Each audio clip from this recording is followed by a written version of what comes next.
Bonjour et bienvenue à tous sur VTTAE Découverte. Je tiens à commencer cette vidéo par des remerciements, c'est la 100e de VTTAE Découverte. Et pour fêter ça, je la tourne en étant toujours malade. Oui, c'est pour ça qu'il n'y a plus de vidéos sur aucune de mes deux chaînes depuis plus d'une semaine. Et d'ailleurs, pour célébrer cette 100e, j'ai décidé d'effectuer un retour aux sources. Ces derniers temps, sur la chaîne, je suis partisan du toujours plus. Toujours plus de batterie, plus de débattement, plus de composants haut de gamme. En gros, vous pouvez m'appeler soit un enthousiaste, un passionné ou un pigeon. C'est comme vous voulez. Mais aujourd'hui, je me suis dit que ce serait le moment idéal pour un peu revenir aux bases, aux sources, par là où j'ai commencé. La recherche de VTT AE qui sont hyper intéressants dans des prix plus, est-ce qu'on peut dire vraiment modérés quand on voit le prix des VTT AE, dans des prix plus bas. Dans cette vidéo, vous allez retrouver deux parties. La toute première qui va s'adresser aux néophytes, ceux qui débarquent vraiment de zéro dans le monde du VTT AE, où je vais vous expliquer quels sont les acteurs majeurs dans le monde du moteur et de la batterie, ceux que vous allez retrouver le plus souvent. Alors oui, je sais qu'il y en a d'autres sur des montages plus exotiques ou d'autres marques un peu moins connues, mais voilà, vu que c'est moins connu et que vous n'allez pas les retrouver, autant ne pas en parler. Et surtout, ça me permet de vous parler de ce que j'ai testé et pas vous donner un avis sur juste ce que j'ai lu sur Internet. Mais aussi, je vais rapidement vous classer les différents types de pratiques qu'on a en VTT. Donc, vous avez sûrement déjà vu les mots XC pour cross-country, AM, trail, enduro. On en parle à ce moment. Et ensuite, en deuxième partie de vidéo, eh bien, je vais vous présenter quelques bikes qui ont attiré mon attention justement dans des prix un peu plus bas que la tendance à la hausse qu'on voit actuellement sur tout les vélos, sur vraiment toutes les gammes de toutes les marques. Voilà, je me dis que ça fait du bien de contrecarrer un peu la tendance à la hausse qui est actuellement, qui fait pas plaisir, on va être honnête. Quand on voit ce qu'on paye les vélos maintenant par rapport à comment ils sont équipés, ça fait pas plaisir. Bon, avant d'aller plus loin, je tiens aussi à vous remercier à tous ceux qui cliquent sur les liens affiliés Amazon qu'il y a dans les descriptions de mes vidéos. Sachez que même si vous n'achetez pas le produit qu'il y a dans le lien, peu importe ce que vous allez acheter sur Amazon après avoir cliqué sur un de mes liens, ça va me redistribuer une petite commission à moi. Ça ne vous fait pas payer l'article plus cher, ça va juste faire que je vais un peu manger dans la marge d'Amazon et du vendeur. Grâce à ceci, je peux devenir incroyablement riche et je tiens d'ailleurs à vous remercier parce que grâce à ceci, j'ai pu me commander cette superbe poubelle qui va à ravir là où je voulais la mettre. Donc un grand merci à vous pour toute cette richesse que vous m'apportez, ça fait vraiment plaisir. Bon, comme je l'ai dit ici, je ne vais parler que des trois moteurs principaux. Et encore, je vais surtout m'attarder sur deux parce que le troisième, je me suis rendu compte que c'est un moteur que j'adore. Mais en fait, j'ai eu du mal à le trouver sur des montages, sur des vélos moins chers, enfin à moins de 5 000 euros. Et surtout, comme je vous l'ai dit, je ne parlerai pas de tout ce qui est un peu plus exotique, des moteurs qu'on va retrouver que sur une marque ou sur un seul vélo dans une marque. De un, parce que je les ai pas testés et j'ai un principe sur cette chaîne, c'est de ne pas vous donner mon avis, parce que je sais que beaucoup de gens se basent sur ce que je dis pour ensuite faire leur achat, et je ne voudrais pas que ce soit juste basé sur le fait que moi j'ai lu un test sur internet. Je ne sais pas à quel point ce test est véridique ou pas, vu que j'ai pas pu moi le tester, et je ne voudrais pas vous aiguiller et vous donner des informations que je n'ai pas pu vérifier moi-même. Donc ici, je vais me concentrer sur le moteur Bosch, Shimano, et je vais rapidement passer sur le Brose parce que j'avais prévu de le faire, et c'est en préparant la vidéo que je me suis rendu compte que trouver un vélo en moteur Brose à moins de 5 000 euros, sur les modèles 2021. Donc, le Bosch. Commençons par celui-ci. Le Bosch, c'est tout simplement le moteur le plus répandu sur le marché. En général, en 2021, ce que vous allez retrouver comme configuration, c'est donc le moteur de génération 4 avec une batterie de 625 Wh. 625 Wh en 2021, c'est devenu la norme. Si vous avez moins que ça sur un nouveau vélo, ben voilà, si vous roulez souvent avec des gens qui eux aussi ont un VTT à eux, s'ils ont une batterie plus grosse que la vôtre, vos sorties seront souvent limitées à cause de votre batterie. Ça peut être ennuyant pour vous et vos proches. Pour moi, le plus gros aspect positif du Bosch, c'est son mode IMTB, qui est un mode qui va gérer automatiquement l'assistance qu'il va vous donner au pédalage en fonction de la manière dont vous pédalez.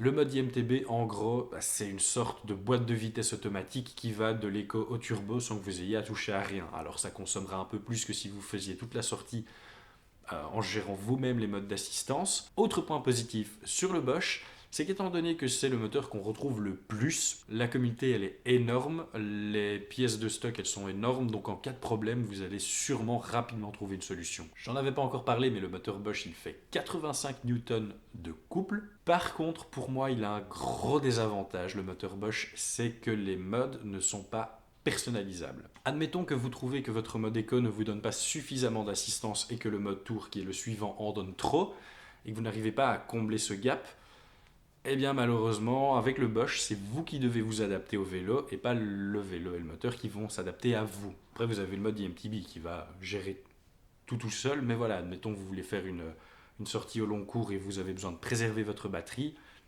Là, c'est plus ennuyant. Ensuite, on va parler du Shimano, qui est le deuxième moteur qu'on va retrouver le plus fréquemment. Alors, le tout dernier sorti chez Shimano, c'est le P8 qui succède à le 8000. Le Shimano, premièrement, eh bien, il a l'avantage de pouvoir paramétrer les modes d'assistance. Donc voilà, si vous voulez pouvoir doser vous-même vos modes, c'est tout à fait faisable et facilement via votre smartphone, ce qui va vous permettre donc à votre convenance d'avoir un ride qui sera plus ou moins dur physiquement et vous allez grâce à cela pouvoir gérer votre autonomie. Alors il est annoncé à 85 Newton, cependant des trois moteurs dont je vous parle ici, c'est celui que je trouve le moins punchy. Je sais pas, j'ai un peu moins de feeling avec ce moteur là personnellement. Le mieux c'est toujours avant l'achat si vous pouvez d'aller essayer. Et si vous pouvez essayer plusieurs moteurs différents, ça vous permettra d'avoir un meilleur avis justement sur quel est le feeling que vous préférez au pédalage. Vous allez en 2021 principalement retrouver des batteries qui vont se trouver aussi comme le Bosch aux alentours de 625 watts. Avantage du moteur Shimano, si le P8 est le digne successeur de le 8000, c'est un des plus fiables, si pas le plus fiable. Des moteurs extrêmement kilométrés chez Shimano, c'est pas quelque chose de compliqué à obtenir. Bon, après, je dis pas que les autres moteurs sont mauvais niveau de la fiabilité, mais le Shimano est particulièrement fiable. Autre petit inconvénient sur le Shimano, à batterie équivalente, donc prenons un Shimano et un Bosch qui font tous les deux 625 Wh, le même rider dans les mêmes conditions le même jour, le Shimano est quand même plus énergivore et vous parcourrez moins de kilomètres avec celui-là. Et ensuite, je vais vous parler du moteur Brose. Je voulais vous en parler parce que c'est un moteur qu'on va retrouver sur quand même beaucoup moins de bikes. Et surtout, je me suis rendu compte lors de la préparation de cette vidéo que je ne trouvais pas de bike que je trouvais intéressant au niveau du prix et que je connaissais suffisamment pour pouvoir vous en donner mon avis, qui était équipé de ce moteur. C'est vraiment beaucoup plus sur des vélos plus chers qu'on va le retrouver. Donc voilà, je vais rapidement passer dessus. C'est le seul des trois moteurs que je vous ai présentés déjà qui fonctionne par courroie. Ce que ça implique, c'est que c'est un moteur qui est plus silencieux que les autres. C'est celui qui sera le plus facile à emmener lorsque vous serez sans moteur, donc au-delà de 25 à l'heure, ou bien si vous avez décidé de couper l'assistance. Alors petite chose, le Brose, c'est un moteur, voilà, donc c'est le moteur Brose, on le retrouve très souvent chez certaines marques rebaptisées. Donc voilà, vous avez un Brose mais qui est rebadgé. Mais c'est le même moteur, il y a juste une ou deux petites choses qui vont changer dans le firmware. Et pour moi, ce moteur est excellent. Celui-ci fait 90 Newton, il est très coupleux, très utilisable, les modes sont paramétrables aussi. On a vraiment un pédalage naturel, instinctif dessus. C'est un vrai plaisir en fait de pédaler avec. Bon, comme je l'ai dit, il est moins présent, surtout dans des prix plus contenus que les deux autres moteurs. Et il a souffert d'une réputation par le passé sulfureuse. Et d'ailleurs, ses détracteurs aiment encore bien le bastonner sévèrement, même si voilà, il n'y a aucun moteur qui est vraiment en 2021 dans les moteurs qu'on retrouve traditionnellement qui est vraiment infâme niveau de la fiabilité. Bon, il y a une autre chose qui ne vous est peut-être pas encore familière si vous débarquez dans le monde du VTT-AE, c'est les pratiques. Vous avez sûrement vu, lorsque vous vous êtes intéressé à certains vélos, qu'on vous parlait d'XC pour cross-country, de trail, d'enduro, d'all mountain. Chacune de ces pratiques va avoir ses spécificités et du coup les vélos qui sont destinés pour chacune de ces pratiques auront quelques différences. Le vélo XC, donc cross-country, pour faire simple, c'est le VTT le plus soft de tous. Ce sont des vélos qui sont de base faits pour être légers et performants. On fera ici généralement l'impasse sur une suspension arrière, donc un amortisseur, et les débattements seront assez contenus. On ira de 100 à 120 mm. Entre les mains d'un rider expérimenté, c'est un vélo qui sera capable et à l'aise partout, et qui sera très fun aussi. Mais si vous n'avez pas un tel niveau, contentez-vous de terrains qui sont moyennement accidentés, n'allez pas dans du très cassant avec ça. pour votre sécurité tout simplement. Parce qu'avec un tel débattement et le manque d'amortisseurs, j'en ai moi-même eu la preuve lors d'un crash qui m'a bien tué la main que ces vélos n'étaient pas faits pour faire de l'enduro par exemple. Ils ont un très gros avantage, c'est qu'ils sont plus simples que des vélos qui sont à amortisseurs, c'est donc moins cher à l'achat, moins cher à l'entretien, plus facile à laver. Et du coup, en hiver, vous allez tuer beaucoup moins de composants que ce que vous ne feriez avec un vélo qui est doté d'un amortisseur. Ensuite, on a les trails. Ceux-là, on ne les retrouve pas chez toutes les marques. En fait, c'est généralement des cross-country un peu bodybuildés, sur lesquels les marques ont décidé de venir ajouter un amortisseur et de rajouter un peu de débattement.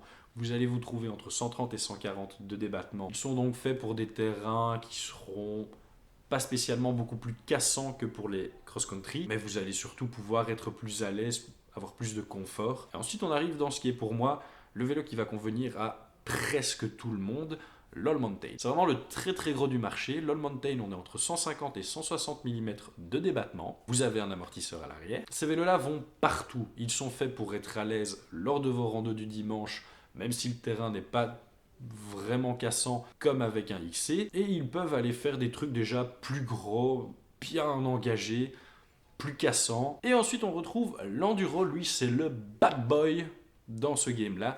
C'est le plus extrême. Il est fait pour envoyer du très très lourd et du très sale en descente. Il a de très gros débattements. Ici, on va de 170 à 180 mm de débattement. Par contre, tout ça est au détriment du confort de pédalage. Si vous faites votre petite rando du dimanche avec un enduro, ce sera pas aussi efficace et confortable que si vous faites ça avec un all mountain, un cross-country ou un trail. Par contre, une fois que vous êtes dans les descentes, là, c'est une machine de guerre. Et il est fait pour ça.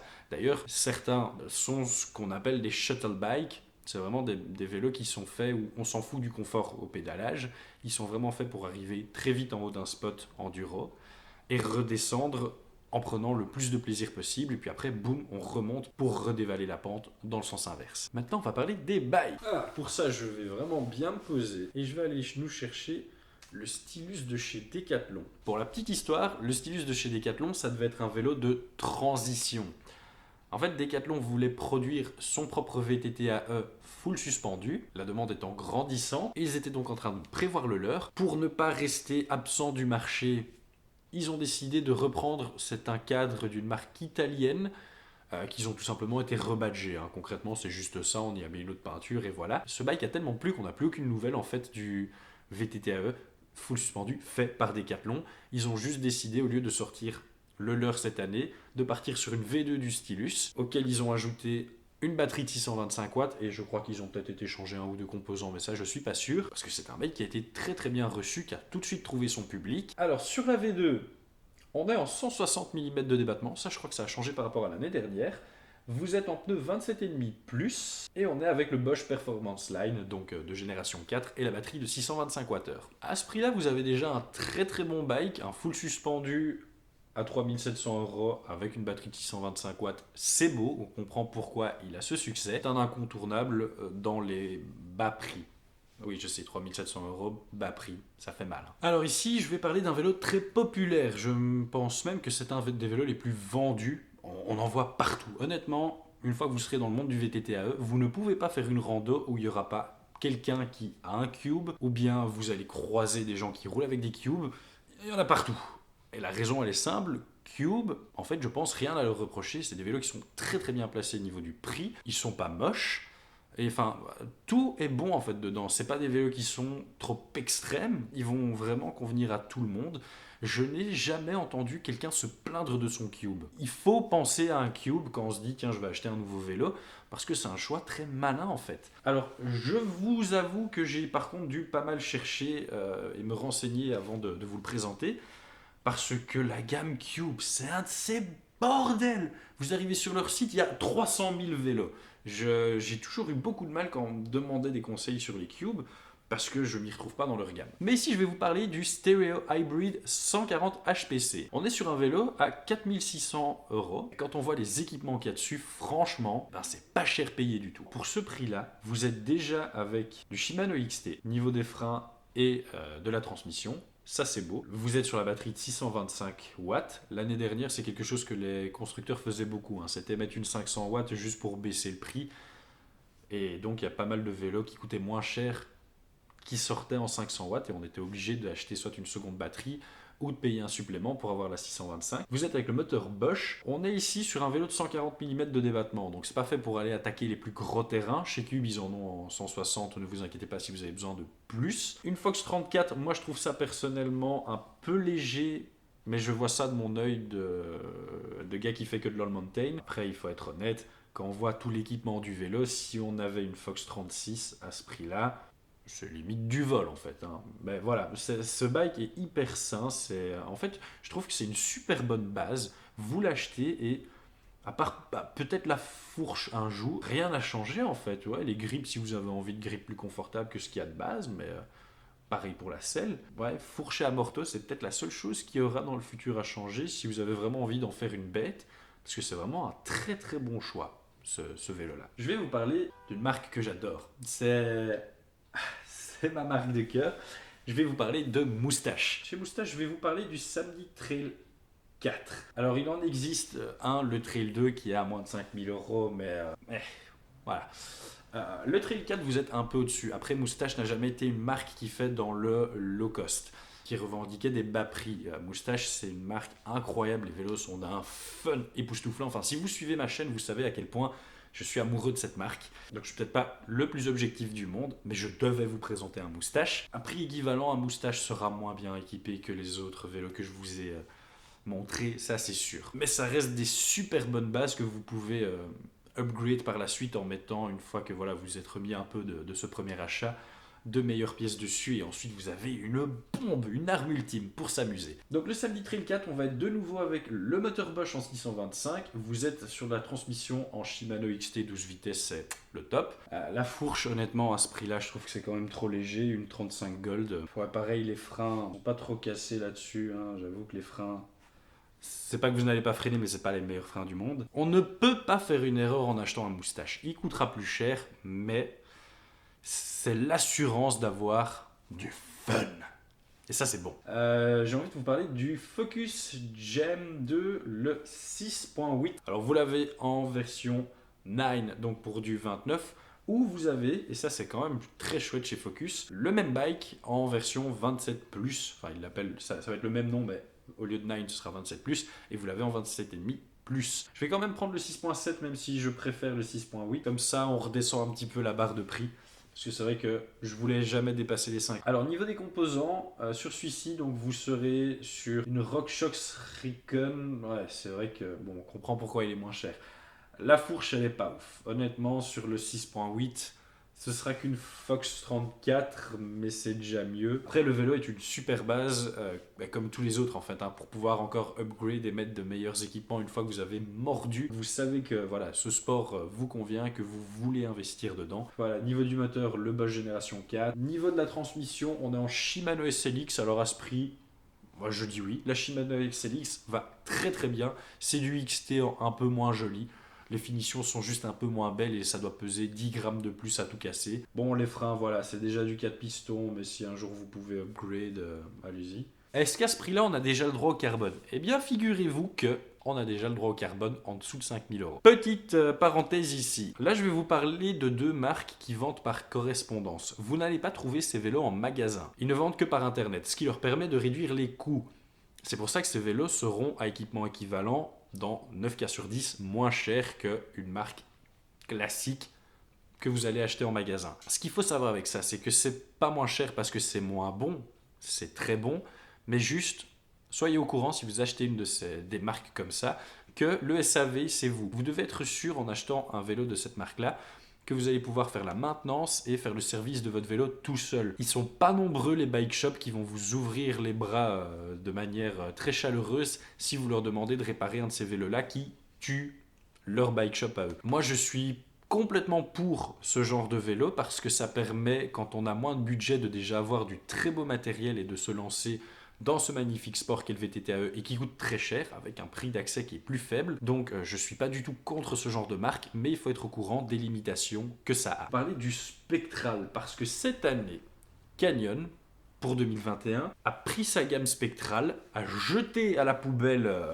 plein de trucs et en fait ils ont tout recréé en carbone. Toute la gamme est en carbone et du coup ça fait des économies vu que tous les cadres sont identiques du bas au haut de gamme. Ça fait des économies d'échelle et ils ont pu, dès le tout premier prix, présenter du carbone sur leur vélo. Alors, le cadre est en carbone. À ce prix-là, les gens ne seront pas en carbone. Mais si vous avez envie de pouvoir tester le carbone avec un ticket d'entrée qui coûte moins cher, c'est faisable. Je vais vous parler, pas de la version la moins chère à 4006, mais on va aller voir ce qu'on a sur le CF7 qui est à 4999. Donc voilà, ce qu'on a à 5000 € chez Canyon. Bon, déjà, comme je vous l'ai dit, on a le cadre en carbone. On est donc avec le moteur EP8. On est sur l'amortisseur RockShox Deluxe Select. Niveau de la fourche, on est sur la RockShox Lyric Select. Alors, on est enfin sur une Lyric. Il me semble que c'est le premier des vélos que je vous propose qui a une Lyric.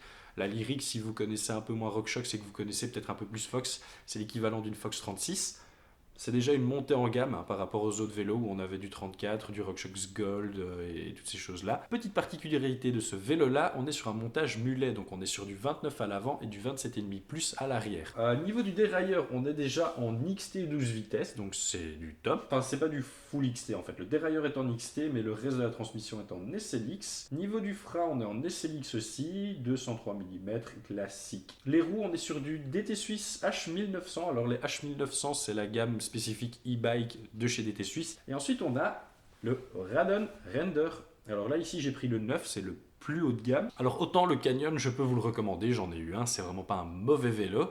Le Radon, c'est le seul où je me suis permis une incartade ici dans ce que je vous présente. Je ne le connais pas. Maintenant, c'est tellement rare des vélos où il y a déjà du carbone à ce prix-là. Pour ceux qui veulent absolument de carbone et qui sont peut-être allergiques à Canyon, je me dis pourquoi pas vous donner déjà cette piste. Voilà, vous savez qu'il est là. Petite spécificité, certes on est déjà en carbone, mais ce n'est que le triangle avant du vélo. L'arrière du vélo lui reste en alu. Niveau de la fourche, là on est... Ah, c'est du mieux, hein. On est sur une Fox 36, spécifique e-bike, voilà. L'amortisseur sur le DPX2 Performance de chez Fox aussi. On est en 160 mm ici, donc en fait c'est celui qui a le plus gros débattement à l'avant de tous ceux que je vous ai présentés, il me semble. On est sur les mêmes roues d'été suisse que le Canyon, donc du H1900. Les freins sont en XT. Ouais, et pour la transmission, on est donc avec le shifter qui est en XT, le dérailleur en XT, la cassette. Alors là, par contre, c'est une cassette plus bas de gamme. Ils ont mis une Deore classique. Pour pas beaucoup plus cher, ils mettaient une SLX en fait. Donc là, on est de nouveau de retour sur le moteur Bosch avec du 625 watts. Une selle. Oh.